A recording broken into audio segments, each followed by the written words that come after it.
నిజమైన రక్షకుడి గురించిన ఆ యొక్క సత్య సువార్త ఈ రోజు మీ మధ్యలో ఉన్నది. బైబిల్ ఏమని తెలియస్తుంది అంటే యేసు క్రీస్తు అందరికీ ప్రభు అయినాడు అని తెలియస్తుంది. సర్వలోకానికి సర్వ మానవానికి ప్రభు అయిన యేసు క్రీస్తు ఆయన ప్రభు అయినాడు అని బైబిల్ తెలియస్తుంది. ఆ యొక్క సత్య సువార్త ఏంటి అని అంటే ప్రతి ఒక్క మానవుడు కూడా మరణించిన తర్వాత ఆ యొక్క మరణం తర్వాత ఉండే ఆ యొక్క జీవితం గురించి ఆ యొక్క తెలియజేయడమే ఆ యొక్క సత్యమైన సువార్త. ఆ యొక్క సత్య సువార్త ఈ రోజు ఏమని మాట్లాడుతుంది అని అంటే మానవుడు మరణించిన తర్వాత ఏమవుతుంది అనే ప్రశ్నకి సమాధానంగా ఈ రోజు ఆ యొక్క సువార్త మీకు ప్రకటించబడుతుంది. అయితే ఆ యొక్క కల్వరి సువార్తకి ముందుగా ప్రభు అయిన యేసు క్రీస్తు అనే ఆ యొక్క నిజ దేవుడి యొక్క ప్రేమను మీ అందరికీ కూడా తెలియజేయాలి అని అనుకుంటున్నాము. దేవుడు లోకాన్ని ఎంతగానో ప్రేమించాడు అని బైబిల్ చదివిస్తుంది. అయితే ఈ లోకంలో మనల్ని ఎవరు కూడా ప్రేమించినంతగా, ఈ లోకంలో మనల్ని ఎవరు కూడా మన కొరకు ప్రాణం పెట్టినంతగా ప్రభు అయిన యేసు క్రీస్తు ఈ లోకంలో మనందరినీ ప్రేమించి మనందరి కొరకు ఆయన శిలువలో ప్రాణం పెట్టారు. ఆయన శిలువలో మనందరి కొరకు ఎందుకు ప్రాణం పెట్టారు అనంటే ఆయన ఈ లోకంలో ఉన్న ప్రతి మానవుడిని కూడా ఆయన ప్రేమించారు. ఆయన ఎందుకు అంతగా ప్రేమించారు అనంటే బైబిల్ ఏమని చదివిస్తుంది అనంటే దేవుడు తన స్వరూపంలో తన పోలిక చొప్పున ప్రతి ఒక్క మానవుని కూడా ఈ లోకంలో సృష్టించాడు అని బైబిల్ చదివిస్తుంది. అయితే మనందరినీ కూడా అయితే దేవుడు తన పోలిక చొప్పున తన యొక్క స్వరూపంలో దేవుడు సృష్టించాడు. ఈ లోకంలో జీవించమని చెప్పి అధికారం ఇచ్చాడు. అయితే ప్రతి మానవుడు కూడా ఈ లోకంలో దేవుడికి వ్యతిరేకంగా జీవిస్తూ దేవుడి పైన తిరుగుబాటు చేస్తూ ఆ యొక్క పాపానికి అలవాటు పడి ఆ యొక్క పాప జీవితానికి అలవాటు పడి దేవుడి నుండి దూరం అయిపోయాడు. ఆ విధంగా మానవుడు దేవుడి నుండి దూరమైన కారణంగా ఈ లోకంలో పాపముతో జీవిస్తూ ఆ యొక్క పాపముతో స్నేహం చేస్తూ ఆ యొక్క పాపంతో సాంగత్యం చేస్తున్నాడు. ప్రతి మానవుడు కూడా ఈ లోకంలో పాపములోనే పుడుతున్నాడు, పాపములోనే పెరుగుతున్నాడు, పాపములోనే జీవిస్తున్నాడు. చివరికి ఒక రోజు అదే పాపంలో మరణిస్తున్నాడు. బైబిల్ ఏమని చదివిస్తుంది అంటే ఈ లోకంలో నీతిమంతుడు ఒక్కరు కూడా లేడు, అందరిలో పాపము చేసి దేవుడిచ్చిన మహిమను కోల్పోయారు అని చెప్పి బైబిల్ చదివిస్తుంది. ఈ లోకంలో ఏ మానవుడు కూడా నీతిమంతుడు లేడు. ప్రతి మానవుడు కూడా పాపపు ఆలోచనలతో పాపపు తలంపులతో ఈ లోకంలో మానవుడు జీవిస్తూనే ఉన్నాడు. కనుక ఆ యొక్క పాపము కారణంగా ఆ యొక్క పాప జీవితము కారణంగా ప్రతి మానవుడు కూడా మరణించిన తర్వాత ఎక్కడికి చేరుకుంటాడు అని అంటే ఆ యొక్క నిత్య అగ్ని అని ఆ యొక్క నరకానికి చేరుకుంటాడు. ఆ యొక్క నిత్య అగ్ని ఎలా ఉంటుంది? యేసు క్రీస్తు ఆయన కల్వరి శిలువలో మనందరి యొక్క పాపముల నిమిత్తం ఆయన రక్తము కాచి ఆయన ప్రాణము పెట్టి మనందరి యొక్క పాపముల నిమిత్తము ఆయన శిలువలో మరణించారు. ఆయన శిలువలో దేనికోసం మరణించారు అని అంటే ఈ లోకంలో ఉన్న ప్రతి మానవాళి యొక్క పాపములు, శాపములు, దోషముల కొరకు ప్రభు అయిన యేసు క్రీస్తు ఆయన శిలువలో మరణించారు. ఈ లోకంలో ఉన్న ప్రతి మానవుడి యొక్క పాపము, శాపము, రోగము, అనారోగ్యము ప్రతి ఒక్క వాటి కొరకు ఆయన శిలువలో రక్తము కాచి మరణించారు. ప్రభు అయిన యేసు క్రీస్తు శిలువలో మరణించి ఆయన మరలా 3వ రోజు తిరిగి లేచారు. ఆయన ఎందుకు మరణించారు అని అంటే ఈ లోకంలో ఉన్న ప్రతి మానవుడి యొక్క పాపముల నుండి విమోచించడానికి, తప్పించడానికి ప్రభు అయిన యేసు క్రీస్తు శిలువలో మరణించారు. బైబిల్ ఏమని చదివిస్తుంది అని అంటే యేసు రక్తము ప్రతి పాపములో కడిగి వేస్తుంది అని బైబిల్ చదివిస్తుంది.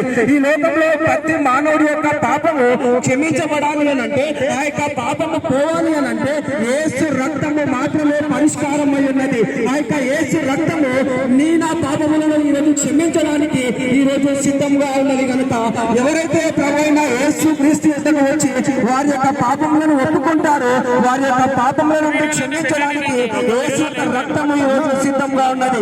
బైబిల్ ఏమని చదివిస్తుంది అని అంటే ప్రభు అయిన యేసు క్రీస్తు ఆయనే మార్గము, ఆయనే సత్యము, ఆయనే జీవము అని చదివిస్తుంది. ప్రభు అయిన యేసు క్రీస్తు ఏమంటున్నారు అని అంటే నేనే మార్గము, నేనే సత్యము, నేనే జీవము అని అంటున్నారు. ప్రభు అయిన యేసు క్రీస్తు ఆయన ఒక్కడే మార్గమై ఉన్నాడు, ఆయన ఒక్కడే సత్యమై ఉన్నాడు, ఆయన ఒక్కడే జీవమై ఉన్నాడు, ఆయన ఒక్కడే జీవమును, ఆయన ఒక్కడే పునరుద్ధానమును అయి ఉన్నాడు, ఆయన ఒక్కడే ఈ యొక్క ప్రపంచానికి వెలుగై ఉన్నాడు, ఆయన ఒక్కడే జీవ జలమై ఉన్నాడు, ఆయన ఒక్కడే జీవాధారం ఉన్నాడు, ఆయన ఒక్కడే జీవాహారం అయి ఉన్నాడు. కనుక ఆ ఒక్కడే ఉన్న యేసు క్రీస్తు వద్దకు వచ్చి మీ యొక్క పాపములను ఒప్పుకున్నట్లయితే ఆ యొక్క పాపములు క్షమించబడతాయి. ఒక రోజు మరణించిన తర్వాత ఆ యొక్క క్షమాపణ ద్వారా ఆ యొక్క పరలోక రాజ్యము అనే ఆ యొక్క నిత్య జీవానికి చేరుకుంటారు. ఈ లోకంలో శిలువలో మరణించి 3వ రోజు తిరిగి లేచిన వాడు కేవలం ప్రభు అయిన యేసు క్రీస్తు అనే ఆ యొక్క నిజమైన దేవుడు మాత్రమే.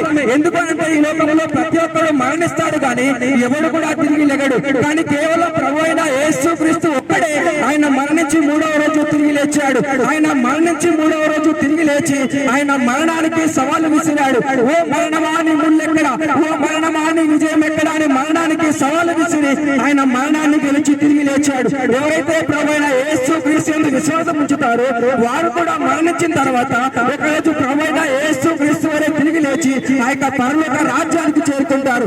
మనందరినీ కూడా పరలోక రాజ్యానికి వారసులను చేయడానికి, మనందరినీ కూడా ఆ యొక్క పరలోక రాజ్యానికి తీసుకొని వెళ్ళడానికి, మనందరినీ కూడా ఆ యొక్క పాపము నుండి శాపము నుండి విమోచించడానికి ప్రభువైన యేసు క్రీస్తు ఈ లోకంలో కల్వరి శిలువలో ఆయన ప్రాణం పెట్టి ఆయన మరణించి ఆయన 3వ రోజు తిరిగి లేచి ఆయన మనందరినీ కూడా ఆ యొక్క పాపము నుండి శాపము నుండి ఆయన విమోచించాడు. ఈ లోకంలో ప్రభువైన యేసు క్రీస్తు ఒక్కడే ఆయన మార్గమై ఉన్నాడు. ఆయన దేనికి మార్గమై ఉన్నాడు అని అంటే మానవులందరూ మరణించిన తర్వాత ఆ యొక్క పరలోక రాజ్యము అనబడే ఆ యొక్క నిత్య జీవము అనబడే ఆ యొక్క స్వర్గానికి చేరుకోవడానికి ఈ లోకంలో ప్రభువైన యేసు క్రీస్తు ఒక్కడే ఆయన మార్గమై ఉన్నాడు. ఆయన ఒక్కడే ద్వారము అయి ఉన్నాడు. ఆయన ఒక్కడే మార్గమై ఉన్నాడు. ఆయన ఈ లోకంలో ఆ యొక్క మార్గము ఏ విధంగా ఉంది అని అంటే ఆ యొక్క మార్గము ఈ లోకంలో ఇరుకు మార్గంగా ఉన్నది. ఆ మార్గము కొత్త మార్గము, ఆ మార్గము ఇరుకు మార్గము, ఆ మార్గము జీవము కలిగిన మార్గము, ఆ మార్గమే రాజ మార్గము. ఆ మార్గము ఎక్కడికి తీసుకొని వెళ్తుంది అని అంటే మానవులందరూ మరణించిన తర్వాత ఆ యొక్క రాజ్య మార్గము ద్వారా ఆ యొక్క రాజులకు రాజైన ప్రభువైన యేసు క్రీస్తు వద్దకి ఆ యొక్క రాజైన మార్గము, ఆ యొక్క రాజ్య మార్గము ప్రభువైన యేసు క్రీస్తు అనే మార్గము మనందరినీ కూడా తీసుకొని వెళ్తుంది. అందుకని ఆయన ఏమని సెలవిస్తున్నాడు అని అంటే నేను ఒక్కనే మార్గము, నేను మాత్రమే మార్గము అని సెలవిస్తున్నాడు. ఆ మార్గంలో మాత్రమే మరణించిన తర్వాత ఆ యొక్క నిత్య జీవము పరలోక రాజ్యము అనే ఆ యొక్క నిత్య జీవానికి మనందరం చేరుకుంటాము కనుక ఆ యొక్క రాజ్యానికి చేరుకోవాలని మీ అందరికీ కూడా చేరుకోవాలి అంటే యేసు క్రీస్తు విశ్వాసం ఉంచాలని మీ అందరినీ కూడా ప్రేమపూర్వకంగా కోరుతున్నాము. ఆ ప్రేమ ఈ రోజు మీ మధ్యలో ఉన్నది. ఆ కల్వరి త్యాగము ఈ రోజు మీ మధ్యలో ఉన్నది. ఆ యొక్క కల్వరి శిలువ త్యాగము, ఆ యొక్క కల్వరి శిలువ ప్రేమ ఈ రోజు మీ మధ్యలో ఉన్నది. ఎవరైతే ప్రభువైన యేసు క్రీస్తుని విశ్వాసం ఉంచుతారో, ఎవరైతే ప్రభువైన యేసు క్రీస్తు నిజ రక్షకుడిగా దేవుడిగా ప్రభువుగా ఎవరైతే ఒప్పుకుంటారో వారి పాపములను క్షమించడానికి యేసు యొక్క రక్తం ఈ రోజు సిద్ధముగా ఉన్నది. యేసు యొక్క కల్వరి త్యాగం ఈ రోజు సిద్ధముగా ఉన్నది. ఆ యొక్క యేసు క్రీస్తు యొక్క ప్రేమ ఈ రోజు సిద్ధంగా ఉన్నది. ఆయన ఎద్దకు వచ్చి మారు మనసు పొంది పశ్చాత్తాపం పడి ఈ యొక్క పాపములను విడిచిపెట్టినట్లయితే ఈ యొక్క పాపములను క్షమించడానికి యేసు క్రీస్తు యొక్క రక్తము ఈ రోజు సిద్ధముగా ఉన్నది. ఎలాంటి పాపమైనా, ఎలాంటి భయంకరమైన పాపమైనా, ఎలాంటి భయంకరమైన శాపము నుండైనా ఆయన విడిపించగలడు. ఎలాంటి భయంకరమైన రోగము నుండి ఆయన విడిపించగలడు. ఎలాంటి భయంకరమైన వ్యసనము నుండైనా ఆయన విడిపించగలడు. ఎలాంటి భయంకరమైన అపవాదం నుండైనా ఆయన విడిపించగలడు. ఎంత భయంకరమైన చీకటి నుండైనా ఆయన విడిపించగలడు. యేసు క్రీస్తు ఒక్కడే సత్యమై ఉన్నాడు. ఆ యొక్క సత్యమైన యేసు క్రీస్తు ఏం చేస్తాడు అని అంటే ఈ లోకంలో ఉన్న ప్రతి విధమైన పాపము, శాపము, అనారోగ్యము, పాపము, చీకటి నుండి ఆయన విడిపిస్తాడు. ఆయన విడిపించి మనందరినీ కూడా స్వతంత్రులుగా చేస్తాడు. అందుకని ఆయన ఒక్కడే సత్యమై ఉన్నాడు. ఆ సత్యము మాత్రమే మనల్ని స్వతంత్రులుగా చేస్తుంది అని బైబిల్ సెలవిస్తుంది కనుక ఆ యొక్క సత్యవాన్ని విశ్వాసం ఉంచండి. ఆ యొక్క సత్యవాన్ని నమ్మకం ఉంచండి. ఆ యొక్క జీవానికి చేరుకోవాలి అని అంటే కేవలం ప్రభువైన యేసు క్రీస్తు ఒక్కడే మార్గము కనుక ఆ యొక్క జీవము ద్వారా ఆ యొక్క పరలోక రాజ్యానికి చేరుకోగలరు కనుక ఆ యొక్క జీవంలోనికి వచ్చి ఆ యొక్క జీవాన్ని మీరు పొందుకోవాలి అని అంటే కేవలం యేసు క్రీస్తు విశ్వాసం ఉంచడం ద్వారా మాత్రమే ఆ యొక్క జీవాన్ని మనం పొందుకోగలమని చెప్పి మీ అందరికీ హృదయపూర్వకంగా తెలియజేస్తున్నాము. ఆయన ఒక్కడే మార్గమై ఉన్నాడు. ఆయన ఒక్కడే సత్యమై ఉన్నాడు. ఆయన ఒక్కడే జీవమై ఉన్నాడు. ఆయన ఒక్కడే వెలుగై ఉన్నాడు. ఆయన ఒక్కడే పునరుత్థానమై ఉన్నాడు. ఆయన ఒక్కడే జీవ జలమై ఉన్నాడు. ఆయన ఒక్కడే జీవాహారమై ఉన్నాడు. ఆయన ఒక్కడే ఈ లోకంలో ద్వారమై ఉన్నాడు. ఆయన ఒక్కడే ఈ లోకంలో మన కొరకు రక్తము కార్చి మరణించిన నిజమైన దేవుడై ఉన్నాడు కనుక ఆ యొక్క నిజమైన ఒకే ఒక రక్షకుడైన నిజమైన ఒకే ఒక దేవుడి పైన విశ్వాసం ఇచ్చినట్లయితే మన పాపములు క్షమించబడతాయి.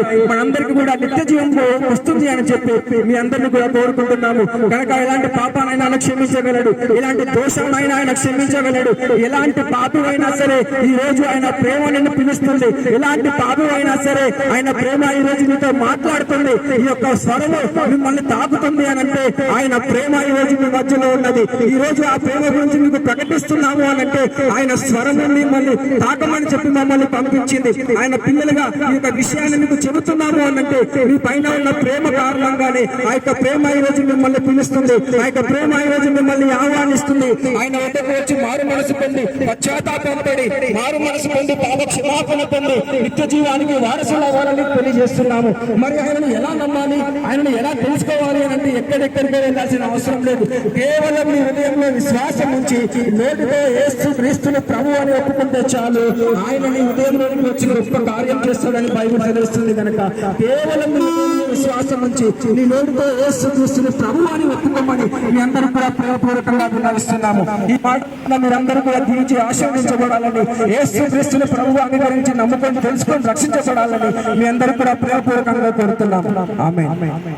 పాపల కొరకు శిలువలో మరణించినంత గొప్ప ప్రేమ यीशु मसीह का प्यार कैसा है बोले तो आपके लिए और मेरे लिए क्रूस पे 2000 साल पहले कुर्बान कर चुका है. ఈ లోకంలో మనల్ని ప్రేమిస్తున్నాను అని చాలా మంది చెబుతారు, కానీ ఒక రోజు మోసం చేసి వెళ్ళిపోతారు. ये दुनिया में आपको बहुत सारे लोग बोलते होंगे मैं आपको प्यार कर रहा हूँ, एक दिन आप सबको छोड़ के चले जाएंगे. ఈ లోకంలో మనల్ని ప్రతిరోజు ఎందరో కలుస్తారు, ఎందరో ప్రేమిస్తున్నాను అంటారు, కానీ చివరికి ఒక రోజు ఆ ప్రేమ కనిపించకుండా పోతుంది. ये दुनिया में आपको बहुत सारे लोग मिलते रहते हैं, बहुत सारे लोग आपको प्यार करते हुए बोलते रहते हैं, एक ना एक दिन दुनिया में आपको छोड़ के जाना ही पड़ेगा. నీ కొరకు ప్రాణమిస్తాను అని చెప్పిన వారు కూడా మనం గనక మరణిస్తే 4 రోజులు ఏడ్చి తర్వాత మర్చిపోతారు. मैं आपके लिए मर जाता हूँ बोलते बहुत सारे आपको बोलते रहते, मगर एक ना एक दिन आपको छोड़ के चले जाएंगे. కానీ ఈ రోజు మేము ప్రకటించే ఆ ప్రేమ ఎలాంటిది అని అంటే శాశ్వత కాలం ఉండే శాశ్వతమైన ప్రేమ గురించి ప్రకటిస్తున్నాము. आज हम यीशु मसीह के प्यार के बारे में उन लोग को प्यार कैसा रहता बोले तो दुनिया छोड़ने के बाद भी वो प्यार आपके साथ ही रहेगा. ఆ ప్రేమ ఈ లోకంలో ఏ మానవుడి దగ్గర కూడా మనకి దొరకదు. ये दुनिया में वो प्यार किसी के साथ ही नहीं मिलेगा आपको. ఆ ప్రేమ కేవలం ప్రభు అయిన యేసు క్రీస్తు అనే ఆ యొక్క రక్షకుని గురించిన ప్రేమ ఈ రోజు మీ మధ్యలో ఉన్నది. वो प्यार यीशु मसीह का प्यार वही अभी आपके सामने है. ఆయన మనందరినీ ఎంతగా ప్రేమించారంటే यीशु मसीह आप लोगों को कैसा प्यार कर रहा बोले तो ఈ లోకంలో మనందరి కొరకు కల్వరి శిలువలో 2 చేతులు చాచి మరణించేంతగా ఆయన ప్రేమించారు. उनका प्यार कैसा है बोले तो 2000 साल पहले वो क्रूस पे कुर्बान कर चुका है, उतना प्यार आपको करेगा. ఈ లోకంలో మనందరి యొక్క పాపముల కొరకు మరణించే శక్తి ఏది కూడా లేదు. ये दुनिया में अपन के पाप के लिए मरने वाले कोई भी नहीं है. ఈ లోకంలో మనల్ని ఎవరు విడిచిపెట్టినా కూడా విడిచిపెట్టని ప్రేమ ప్రభు అయిన యేసు క్రీస్తు ప్రేమ. ये दुनिया में आपको बहुत सारे लोग छोड़ के चले जाएंगे, मगर यीशु मसीह का प्यार कभी भी छोड़ के नहीं जाएगा. మనల్ని ఎవరు వదిలేసి వెళ్ళిపోయినా కూడా శాశ్వత కాలం ప్రేమించే ప్రేమ ప్రభు అయిన యేసు క్రీస్తు ప్రేమ. यीशु मसीह का प्यार आपको लाइफ लॉन्ग रहेगा, वैसा प्रेम रहेगा आपको. ఆ ప్రేమ మన కొరకు ఏం చేసింది అని అంటే वो यीशु मसीह का प्यार अपन के लिए क्या करेगा. మన అందరి యొక్క పాపముల కొరకు కల్వరి శిలువలో రక్తము కార్చింది. तुम्हारे और मेरे पाप के लिए वो यीशु मसीह 2000 साल पहले यीशु मसीह क्रूस पे कुर्बान हो चुका है. అసలు ఎందుకు మన కొరకు శిలువలో రక్తము కార్చాలి, ఎందుకు మరణించాలి అని అంటే यीशु मसीह तुम्हारे लिए मेरे लिए क्रूस पे कुर्बान हो चुका है. ఎందుకు అనంటే ప్రతి ఒక్క మానవుడి పైన పాపమే రాజ్యం వెళ్తుంది. ये दुनिया में जो आदमी यहाँ पर फिर रहे ये सबके ऊपर पाप ही है. ప్రతి మానవుడు కూడా పాపములుగా పుడుతున్నాడు, పాపములుగా బ్రతుకుతున్నాడు, చివరికి ఒక రోజు అదే పాపంలో మరణిస్తున్నాడు. दुनिया में हमेशा पूरे लोग पाप में जी रहे हैं, पाप में ही मर रहे हैं. ఆ యొక్క పాపము కారణంగా మరణిస్తున్నాడు. ये पाप में जी रहे हैं, उसके साथ ही मर रहे हैं. ఆ యొక్క మరణం కారణంగా నరకానికి చేరుకుంటున్నాడు. पाप में जी के मरने के बाद वो नरक में चले जा रहे हैं. పాపానికి వచ్చిన జీతము మరణం అయితే మరణానికి వచ్చిన జీతమే నరకము.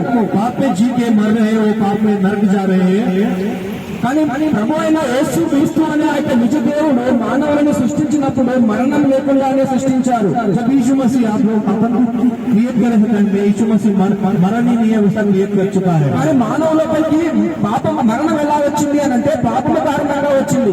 अपन मर रहे कैसा है, ये मरना कैसा है अपन की जिंदगी में बोले तो पाप के थ्रू इस मरना आया है. ప్రతి ఒక్కరికి కూడా ఒక ప్రశ్న ఉంటుంది, మరణించిన తర్వాత ఏమవుతుంది అనే ప్రశ్న ప్రతి ఒక్కరికి ఉంటుంది. अपन की लाइफ में एक क्वेश्चन रहेगा, मरने के बाद क्या रहेगा. ఎందుకు అనంటే మరణం వరకు అన్ని తెలుసుకుంటాడు, కానీ మరణం తర్వాత ఏమవుతుందో ఎవరు కూడా తెలుసుకోలేరు. अपन जीने का पूरा भी अपन को पहचान लेते, मगर मरने के बाद क्या होता अपन को कुछ भी नहीं मालूम. కానీ ఆ మరణం తర్వాత ఏమవుతుందో చెప్పిన రహస్యమైన పుస్తకం కేవలం బైబిల్ గ్రంథం మాత్రమే. मरने के बाद क्या होता बोले तो वही यीशु बाइबल में ही लिखा हुआ है. ఆ యొక్క బైబిల్ గ్రంథం మాత్రమే మనకి సమాధానం చెప్తుంది. మరణించిన తర్వాత ప్రతి మానవుడు కూడా పాపం కారణంగా నరకానికి వెళ్తున్నాడు. बाइबल के सिवा कोई भी नहीं है कि मरने के बाद क्या होता उसके सिवा कोई भी नहीं बोल सकता है. కానీ మరణించిన తర్వాత 2 మార్గాలు ఉంటాయి, ఒకటి పరలోక రాజ్యము, రెండోది నరకము. मरने के बाद दो ही मार्ग रहेगा, एक स्वर्ग राज रहेगा, एक नरक रहेगा.